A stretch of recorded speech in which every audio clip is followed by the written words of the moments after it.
ಉಪಾಸನ ಕಾರ್ಯಾಗಾರಗಳಲ್ಲಿ ಅಥವಾ ಕಾರ್ಯಕ್ರಮಗಳಲ್ಲಿ ಇದುವರೆಗೆ ನಾವು ಆಧ್ಯಾತ್ಮಿಕ ಉನ್ನತಿ ಮತ್ತು ಮನಸ್ಸಿನ ಉನ್ನತಿಗೆ ಸಂಬಂಧಪಟ್ಟಂಥ ಕಾರ್ಯಾಗಾರಗಳನ್ನೇ ಮಾಡ್ಕೊಂಡು ಬಂದಿದ್ದೀವಿ.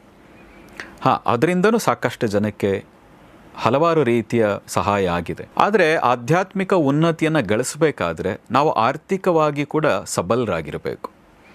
ನಮ್ಮದೇ ವೈಯಕ್ತಿಕ ಸಮಸ್ಯೆಗಳನ್ನು ಇಟ್ಕೊಂಡು ಆಧ್ಯಾತ್ಮಿಕದಲ್ಲಿ ಉನ್ನತಿಯನ್ನು ಗಳಿಸೋಕ್ಕೆ ಸಾಧ್ಯ ಇಲ್ಲ. ಆ ರೀತಿಯ ಪ್ರಶ್ನೆಗಳನ್ನು ನಮಗೆ ಸಾಕಷ್ಟು ಜನ ಕೇಳ್ತಾ ಇದ್ರು.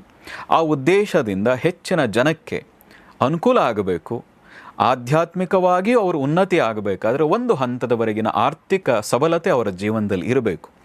ಆ ಉದ್ದೇಶದಿಂದ ಆಧ್ಯಾತ್ಮಿಕ ಉನ್ನತಿ ಮತ್ತು ಆರ್ಥಿಕವಾದಂಥ ಸಬಲೀಕರಣ ಆಗಬೇಕು. ಅದಕ್ಕೆ ಆ ತಾಯಿಯ ಲಕ್ಷ್ಮಿಯ ಕೃಪೆ ಏನಿದೆ ಅದು ಬೇಕು. ಲಕ್ಷ್ಮಿಯನ್ನು ಕೇವಲ ಹಣಕ್ಕಾಗಿ ಅಲ್ಲ, ಕೇವಲ ಭಾಗ್ಯಕ್ಕಾಗಿ ಅಲ್ಲ, ಸಿದ್ಧಿಗಾಗಿ, ಬುದ್ಧಿಗಾಗಿ ಮತ್ತು ಮೋಕ್ಷಕ್ಕಾಗಿ ಕೂಡ ನಾವು ಪ್ರಾರ್ಥನೆ ಮಾಡ್ತೀವಿ.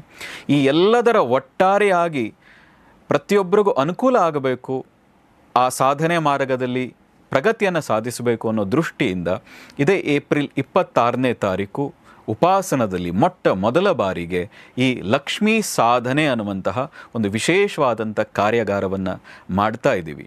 ಯಾರ್ಯಾರು ಜೀವನದಲ್ಲಿ ಆರ್ಥಿಕ ಪ್ರಗತಿಯನ್ನು ಸಾಧಿಸಬೇಕು, ಎಲ್ಲ ರೀತಿಯ ದಾರಿದ್ರ್ಯದಿಂದ ಮುಕ್ತಿಯನ್ನು ಹೊಂದಬೇಕು, ಬೇರೆ ಬೇರೆ ಬಾಧೆಗಳಿಂದ ಹೊರಗೆ ಬಂದು ನನ್ನ ಮೆಟೀರಿಯಲಿಸ್ಟ್ ಲೈಫ್ನೂ ಚೆನ್ನಾಗಿಟ್ಕೊಂಡು ಸ್ಪಿರಿಚುವಲ್ ಲೈಫಲ್ಲೂ ಉನ್ನತಿಯನ್ನು ಗಳಿಸಬೇಕು ಅಂತಿದ್ದೀರಿ, ಅವರೆಲ್ಲರೂ ಕೂಡ ಈ ಕಾರ್ಯಾಗಾರದ ಉಪಯೋಗವನ್ನು ಪಡೆಯಬಹುದು ಮತ್ತು ಪಡೆಯಿರಿ ಅಂತ ನಾನು ಸಲಹೆ ಮಾಡ್ತೀನಿ.